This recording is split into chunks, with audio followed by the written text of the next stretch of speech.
gracias por unirse a esta propuesta. Voy a presentar a las chicas. De verdad quiero agradecer mucho por compartir el espacio. Tsumansi Soto es activista de la preservación y el acceso público a los archivos audiovisuales en México, licenciada en Estudios Latinoamericanos por la UNAM, maestra en Comunicación y Política de la UAM. Cuenta además con un posgrado en Gestión, Preservación y Difusión de Colecciones Fotográficas por la Universidad Autónoma de Barcelona. Ha impartido talleres de preservación digital audiovisual, Cineteca Nacional, Federación de Archivos Fílmicos, y de valoración de colecciones audiovisuales con Oaxaca Cine, y de investigación audiovisual para repensar la memoria comunitaria con la sociedad de experimentación. Por su parte, Julieta Martínez es historiadora y archivista, licenciada y maestra en Historia por la Universidad Nacional Autónoma de México. Ha colaborado en la investigación histórica y catalogación de imágenes para la elaboración de las fototecas digitales, fotógrafos y editores franceses en México siglo XIX y fotógrafos alemanes en América Latina siglos XIX y XX, del Laboratorio Audiovisual de Investigación Social del Instituto Mora. Ha impartido charlas en torno a la catalogación de fotografía en la Cineteca Nacional y sobre la fotografía del siglo XIX. Bueno, muchas gracias, chicas, por acompañarnos en este espacio y la palabra es de ustedes. Bueno, pues no quiero no decir que es una gran oportunidad para todos que si bien pues sí, contracorriente siempre los archivistas, encontremos aún así la manera de hacer comunidad. Voy a explicar más o menos la estructura y luego le voy a dar la palabra a Julieta. Nosotros llamamos limitaciones y posibilidades en la gestión del patrimonio audiovisual en México, performance y miseria, porque queríamos también hacer notar el discurso que hay acerca de la salvaguarda del patrimonio. Creo que hay algo que compartimos con otros países en América Latina, que es los discursos de las políticas públicas acerca de la preservación y contradictoriamente en algunos de los países con estos discursos, pues tenemos una situación de no respeto por la profesión de los archivos, reducción de presupuesto, desmantelamiento de instituciones y también, por otra parte, respondemos los archivistas con un discurso de miseria, ¿no? Si quisiéramos que en los próximos 20 minutos pensáramos esta idea para que cuando lleguemos al final de la presentación podamos también tener una reflexión acerca de tanto de la forma en la que nos visualiza la legislación acerca de cuidado de los archivos, pero también los discursos que generamos en nuestra propia práctica. Entonces, Julieta va a hacer una presentación primero sobre un trabajo de una encuesta que hicimos el año pasado. Yo voy a resumir la situación de la legislación específicamente en lo que corresponde a archivos audiovisuales en México y vamos a concluir con una reflexión al respecto de esta. Hola a todos, muchas gracias por estar aquí con nosotros, por el espacio, Julieta. Y bueno, yo en primera instancia voy a hablar, como mencionaba Tsutsu, lo que sería la parte de quienes trabajamos en los archivos, ¿ok? Bueno, les voy a hablar primero de los archivistas en general para tratar de construir un panorama general de lo que es el archivista audiovisual, que es lo que nos atañe en esta ocasión. Estamos considerando el concepto de archivista como de una forma amplia, incluyendo a todos aquellos que elaboran con documentos en el sentido tradicional de la archivística, trabajan en la gestión de materiales de diferente en el contexto de un acervo o una colección, ¿no? En este caso en particular nos referimos a archivistas y audiovisuales, a aquellos que trabajan en los acervos audiovisuales, esto es con materiales de imágenes en movimiento, que puede ser cine, video, archivos digitales e incluso sus materiales conexos. Con eso nos referimos a aquellos relacionados con la producción audiovisual, ¿no? Fotografías, carteles, documentación, etcétera. Bueno, esto surge de una encuesta que empezamos en mayo de 2019 a través de nuestro grupo de Facebook de experiencias de archivo, para conocer la percepción de los trabajadores de archivo en general acerca de varios temas. Por ejemplo, cómo aprendimos lo que sabemos, si nos organizamos, si tomamos decisiones acerca de las tareas del archivo en el que elaboramos, cuántas tareas hacemos al mismo tiempo, entre otras. La intención era hacer un mapeo general acerca de los trabajadores de archivos en México, aunque nuestro interés pues, se centra en rastrear a aquellos que estaban en archivos audiovisuales. La encuesta recibió 170 respuestas, de las cuales no podemos decir que sean representativas del gremio, sin embargo, sí muestran las tendencias de por lo menos un sector focalizado de quienes respondieron a esta encuesta, ¿no? Así pudimos saber que un abrumador 81.8%, un 81.9% no se consideraban archivistas, aun cuando laboran en un archivo, lo cual nos da un panorama de la autopercepción de nuestras actividades y puede estar relacionado a que no nos asumimos como tales, porque en estricto sentido de la educación formal no lo somos, ¿no? Esto es porque estudiamos otra cosa que no es archivonomía, ciencias de la documentación u otras áreas relacionadas con la archivística en México. Bueno, en el caso de México, solo existen 3 instituciones donde se estudia archivística a nivel de educación superior. Bueno, el 62.3% cuenta con una licenciatura superior, aunque un 24% lo hizo en una rama directamente relacionada con la archivística o ciencias de la información. Esto es que el resto de las personas lo hicimos en otras áreas, ¿no? El 76% aprendió acerca de sus actividades actuales del archivo en la práctica, además de cursos y talleres que se dan al respecto. Este resultado es significativo, ya que habla de que en las instituciones es posible que quienes laboran y dirigen los archivos o toman decisiones respecto a ellos no tienen conocimientos sobre archivística, sin embargo, dirigido como un espacio de formación empírico para ellos, ¿no? Que son la gran mayoría. El 62.4% trabaja en el sector público, que como veremos más adelante impacta en el tipo de archivos en los que elaboran, y en este caso, audiovisuales. Respecto a las que realizamos, podemos ver que hay una tendencia la de procesos como la atención al público, la digitalización o la conservación. Muchas veces esas actividades son realizadas por una sola persona.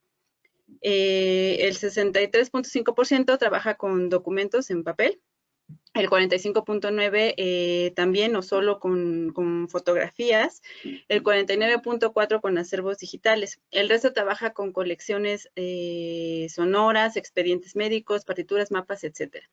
Solo un 31.2% trabaja con video y un 18.2% con material fílmico, que ya nos puede dar una muestra de más o menos por dónde van los trabajadores del archivo audiovisual. Con estos datos podemos ir viendo más o menos el panorama de los archivistas audiovisuales que no difieren del resto, salvo en el número, ¿no? En primer lugar, podríamos decir que ser archivista audiovisual es un oficio que no se aprende en las aulas, dado que el manejo de este tipo de materiales no aparece en los planes de estudio de las escuelas que lo imparten a nivel superior. Además, requiere de una serie de conocimientos específicos para el manejo de las colecciones, como son términos de archivística, ¿no? Para teoría, metodología, capacidad de investigación, conocimientos técnicos de cine, de video, de fotografía, entre muchos otros. Habilidades que según el perfil que hemos visto es difícil de adquirir, sobre todo si no hay un interés generalizado, ni público ni privado, en este tipo de archivos.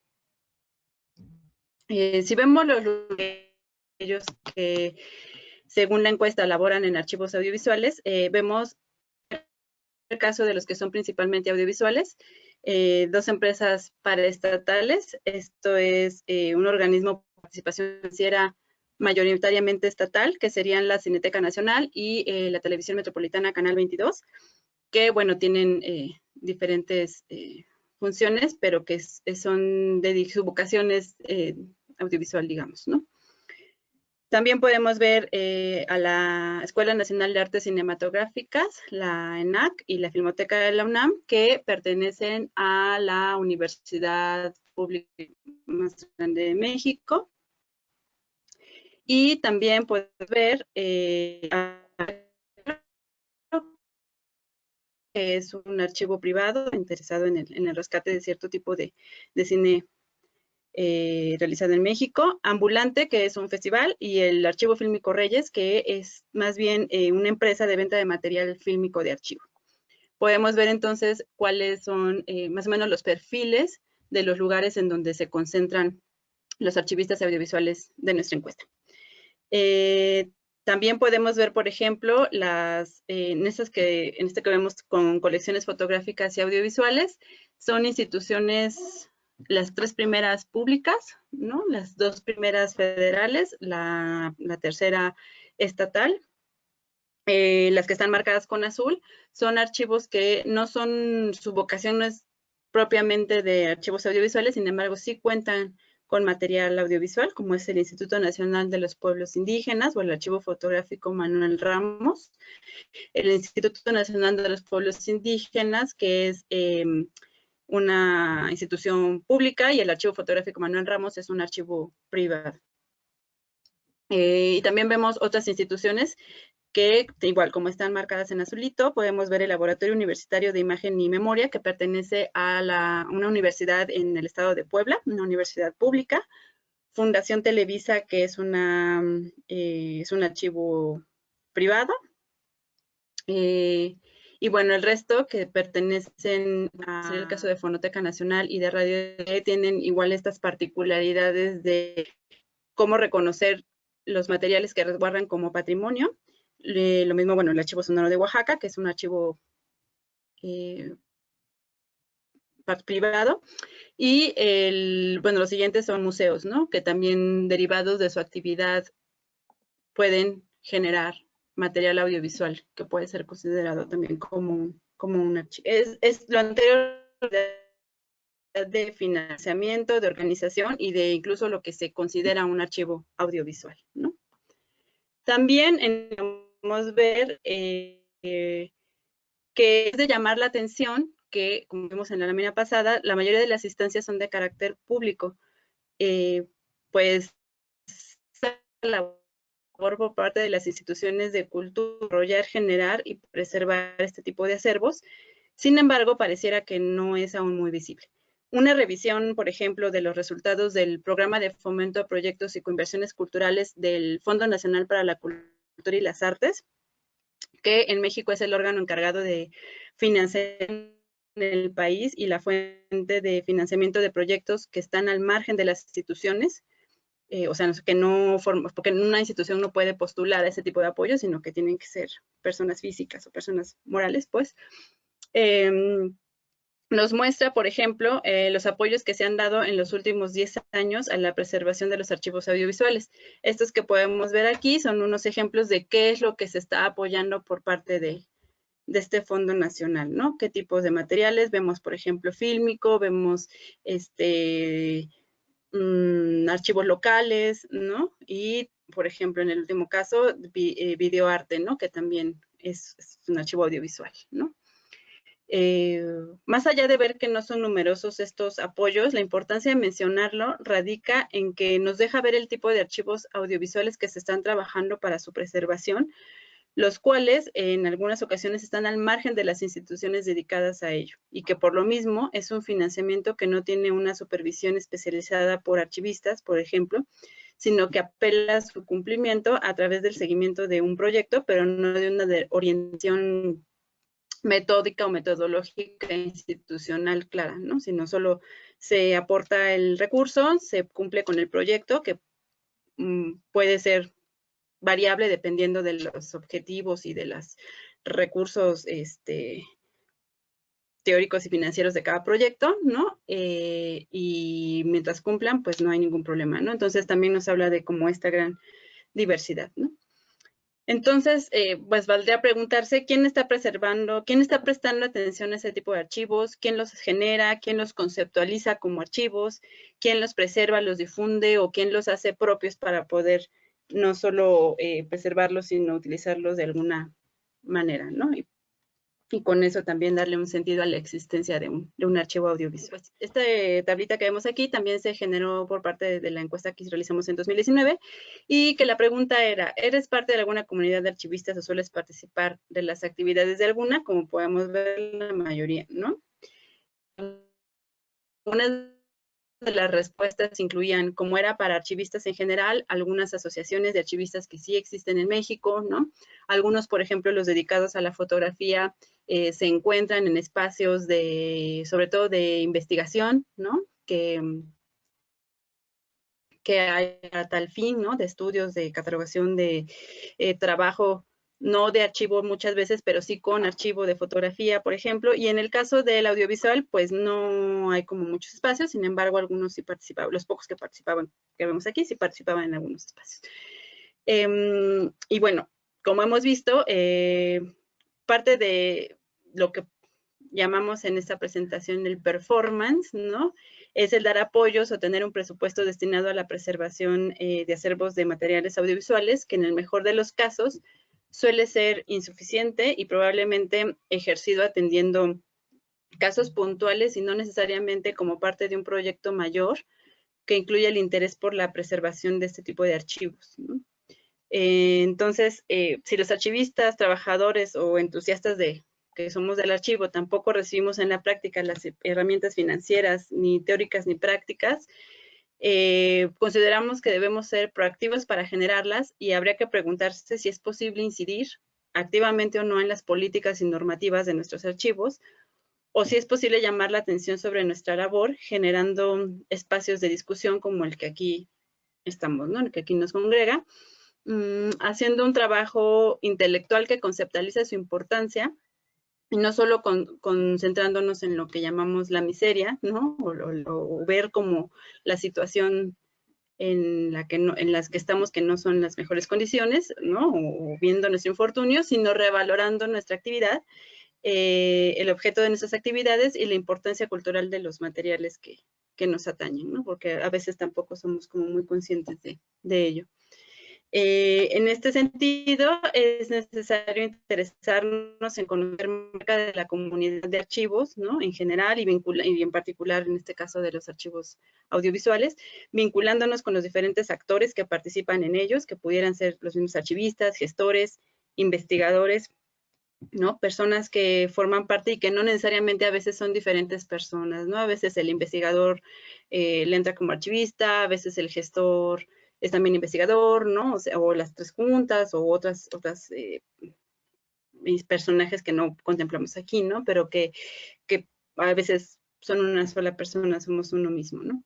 El lanzar esta encuesta, como la que realizamos en 2019, si bien puede ser considerada una muestra pequeña, nos parece que fue un buen ejercicio para generar una dinámica amplia y colaborativa que pudo iniciar una discusión informada sobre el tema, ¿no? Así lo hemos hecho a través de un espacio que tenemos, Experiencias de Archivo, que es un espacio colaborativo y colectivo construido por archivistas, investigadores, cineastas, que hemos formado una comunidad que reconoce la necesidad de compartir conocimientos y hacer visible la labor de la preservación audiovisual en México, que bueno, se reúne cada lunes último de mes, que se ha logrado así 55 hasta el mes de febrero, que bueno, antes de la pandemia. Que las 55 sesiones en 5 años y que ha permitido iniciativas, inquietudes, acervos, etcétera, ¿no? Como podemos ver aquí, estos son los cartelitos de las sesiones de experiencias de archivo y bueno, tienen diferente tipo de temáticas, ¿no? También dependiendo de la gente que participa en él.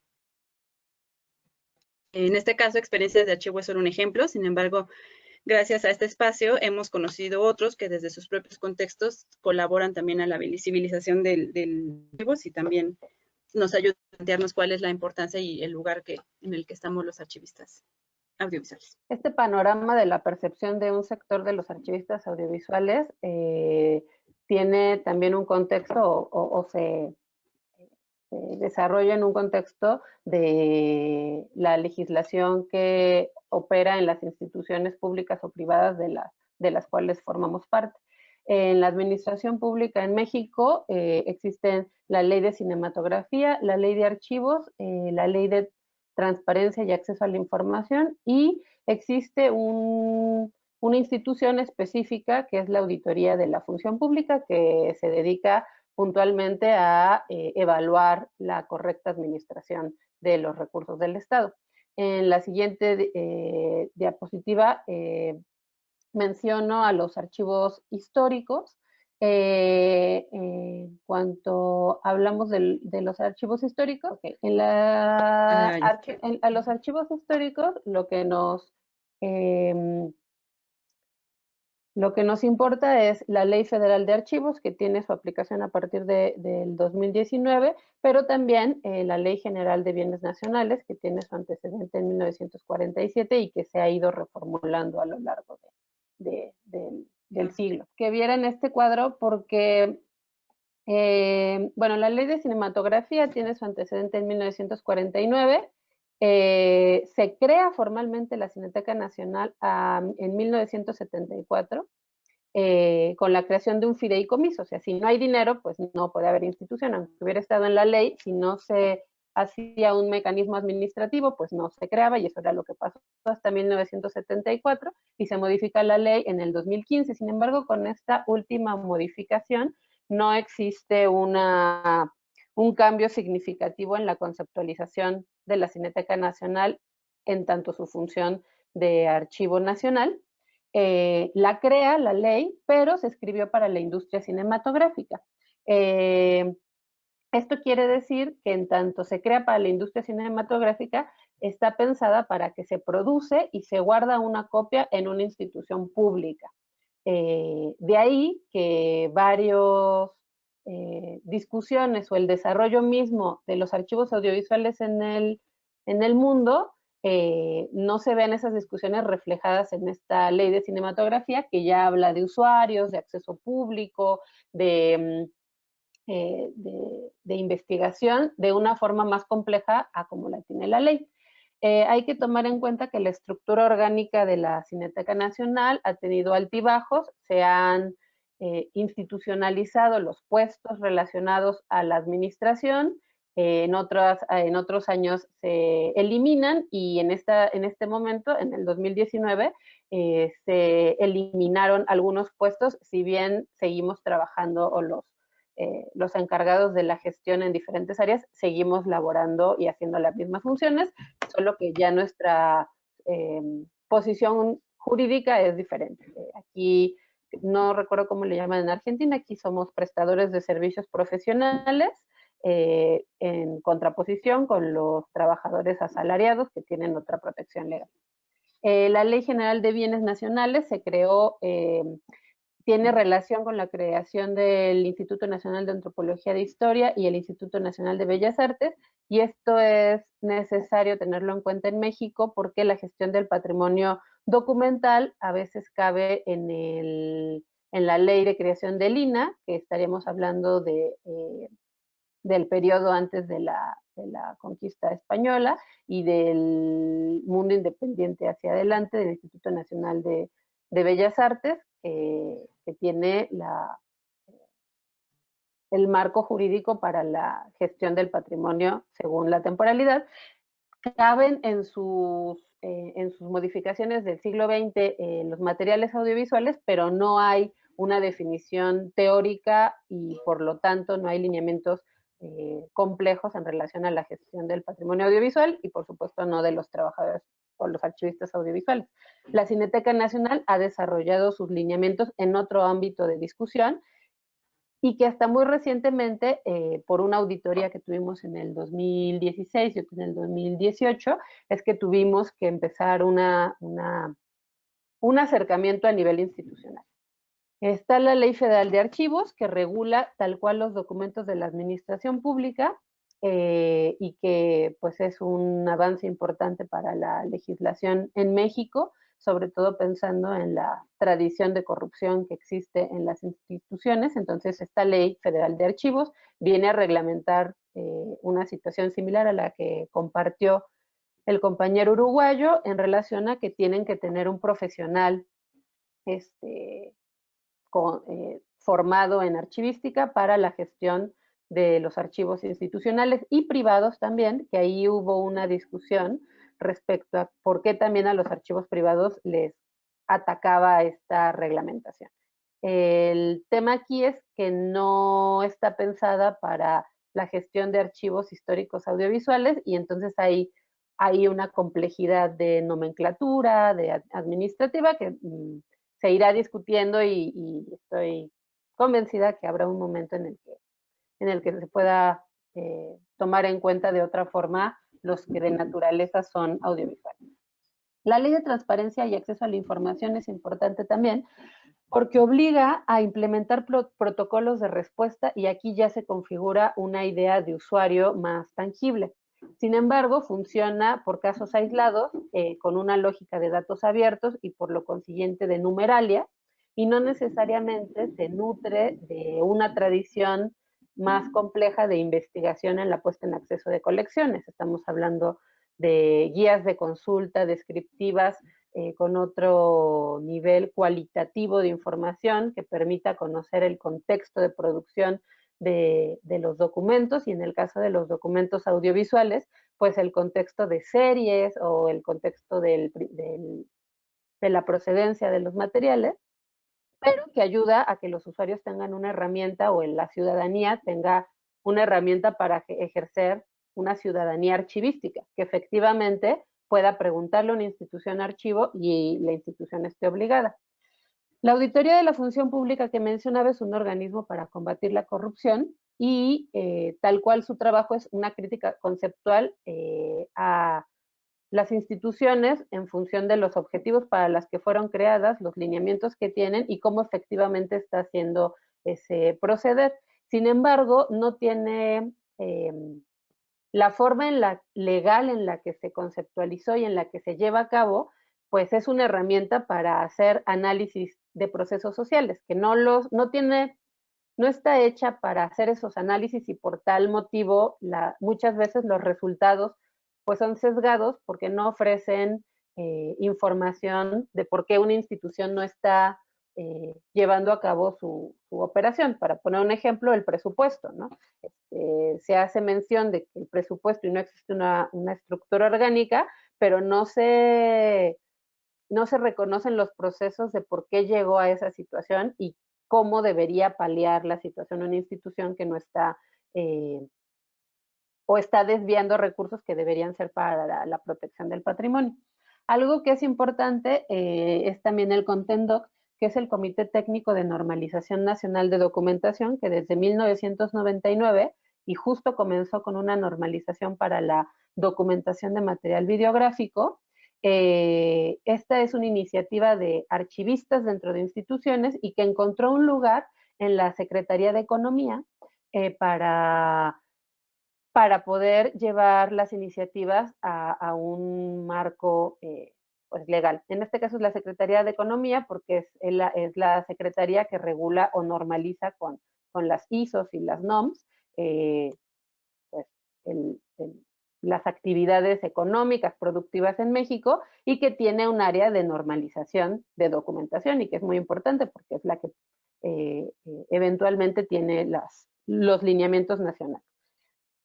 Unifica criterios de documentación, formamos parte de los comités dependiendo de la institución, o sea,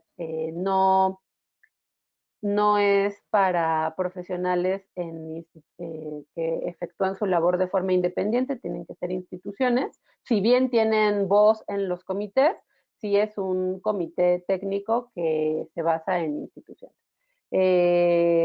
El asunto aquí es que se sostiene de los profesionales y creo que pasa como en otras experiencias, es que cuando los profesionales dejan de trabajar en las instituciones es más complicado tener relación con este comité y que por otra parte, si bien a veces las instituciones firman los acuerdos, no necesariamente los directivos están conscientes o están capacitados o tienen la formación para comprender las implicaciones de la implementación de una norma, que además es obligación porque es nacional. En la siguiente, quisiera yo hacer mención de otro ámbito que también atañe a la cultura archivística, que es el ámbito del activismo político. Desde la seguridad digital y sobre todo en los últimos años con el nivel de violencia que vivió este país y con la dificultad de hacer registros audiovisuales y de proteger esos registros audiovisuales, creo que es importante traer a cuenta el trabajo que están haciendo los medios independientes o alternativos para la protección de su seguridad y que lo ven desde una descripción de la seguridad digital y que podemos también incorporarlo como un trabajo de archivo, de preservación de archivos, principalmente digitales y videográficos, pero que tienen una discusión muy rica que combina la seguridad de la información para la protección pues, de la vida y que a su vez es la protección de los documentos que realizan y que comparten. Digamos, esta comparación nos permite ver ya algunas limitaciones y en la siguiente vamos a poder ver que hace falta una discusión sobre la diversidad lingüística y la diversidad cultural correspondiente a la diversidad que existe en México. No hay iniciativas de traducción a otros idiomas que no sean el español o, por ejemplo, al náhuatl, que es el otro idioma el segundo idioma hablado en México.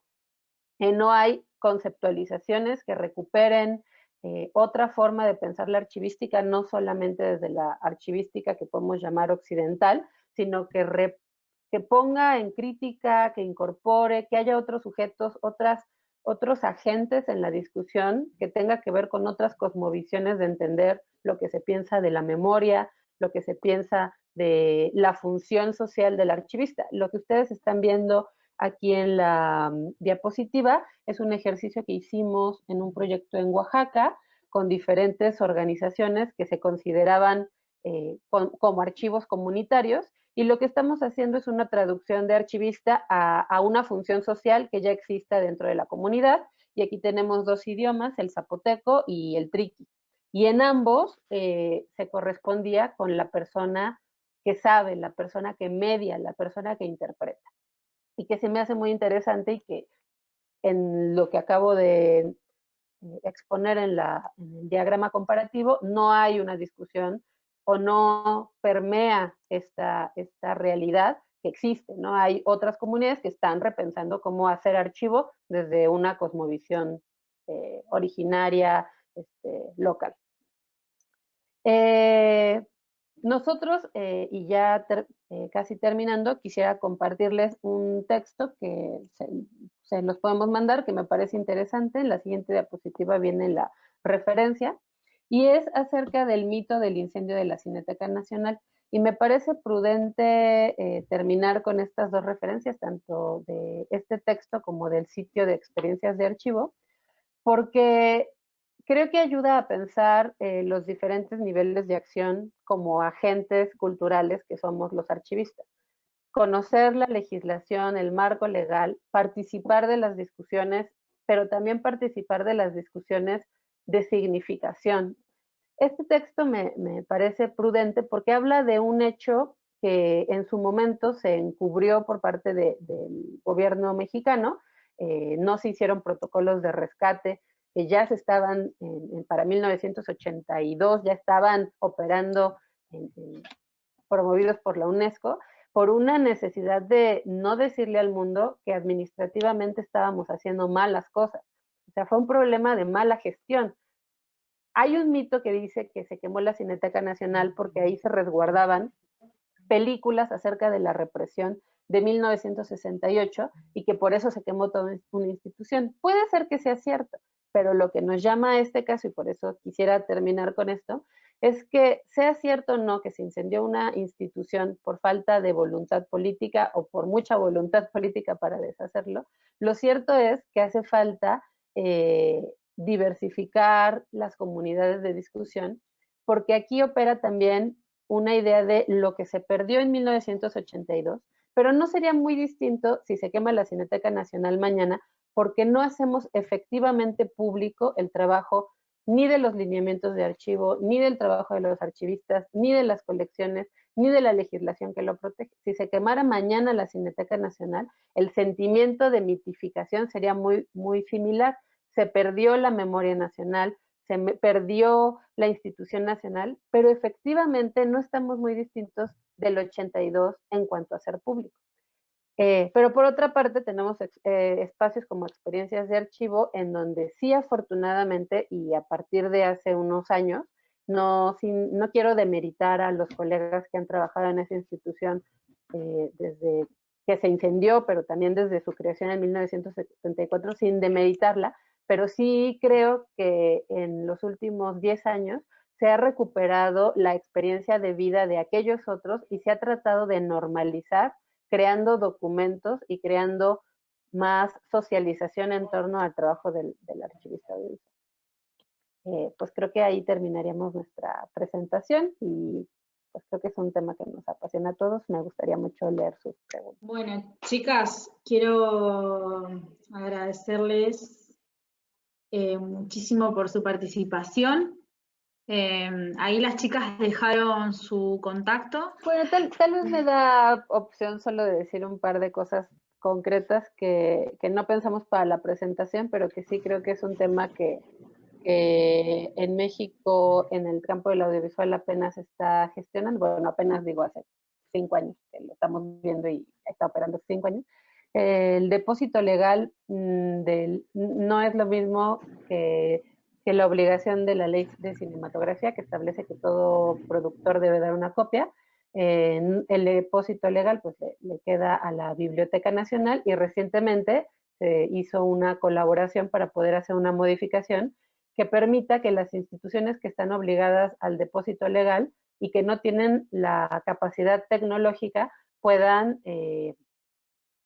digamos, compartir esa responsabilidad con instituciones especializadas, como es el caso del cine, del video, que no necesariamente está así nombrado en la ley de cinematografía, pero que podemos por las salvedades de los formatos habidos y por conocer, pues que nosotros hacemos esa función. Pregunta a Mariela, me gustaría si pudiesen comentar un poco más sobre estos archivos comunitarios, de repente algunos casos específicos y cómo trabajan. Los archivos comunitarios de los que hice mención son parte de una iniciativa en Oaxaca que en el 2014, si no mal recuerdo, organizaron un primer encuentro de archivistas y de archivos comunitarios para nombrarse así, o sea, era casi como una iniciativa política, de resultado de un proceso, porque en México entre los 80 y los 90 hubo varias iniciativas de video comunitario muy importantes y que ahora pues son archivos comunitarios, ¿no? Entonces, estos llamados ahora archivos comunitarios audiovisuales se nutren de esa producción audiovisual de los 80s, 90s y principalmente del 2000, pero ya no muy recientes porque muchos de ellos ya no hicieron el salto a lo digital. Entonces, ellos lo que en el trabajo en el que nos conocimos, pues fue para establecer lineamientos, establecer procesos de digitalización y cada uno está en un nivel diferente. Hay quien obtuvo un recurso del Estado para digitalizar, pero está parado porque la persona que lo hizo ahorita pues es profesor de escuela, entonces o trabaja o es archivista.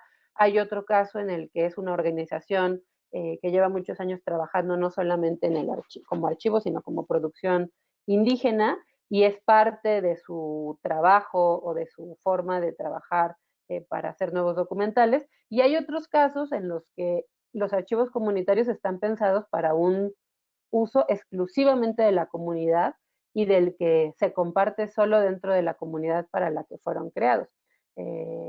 Hay así más o menos unos 10 casos en Oaxaca y algunos contados en otras partes de la República Mexicana. De hecho, tenemos un texto al respecto de esta iniciativa con Oaxaca Cine que podemos compartir si es de tu interés. Y creo que la reflexión que nos puede ser interesante para este seminario de esa experiencia es que mucha gente se convierte en archivista porque no hay de otra, porque es tanto el interés por preservar la memoria cercana, no solo familiar, sino local, comunitaria, regional, que hay personas que sin haber estudiado se convierten en archivistas, pero muchas veces no pueden sostener esa actividad porque no reciben un salario por hacer ese trabajo. Entonces creo que en ese ámbito la pugna tiene que ser por el reconocimiento de los archivistas comunitarios como una función social y que pueda haber archivistas pagados, porque si no hay archivistas pagados, pues el patrimonio y la memoria documental está mucho más en riesgo. Agradezco mucho por la presencia de ustedes en este segmento. No sé si Solo agradecer, ¿no? Agradecer la iniciativa y que los 46 que seguimos en estas 3 horas y media entusiasmados y extasiados, excitados y los sinónimos, pues es una buena forma de compartirnos la energía que a veces hace que podamos hacer la pugna legal y la pugna en el trabajo y ser lo que dices más, misioneros, activistas del archivo. Muchas gracias.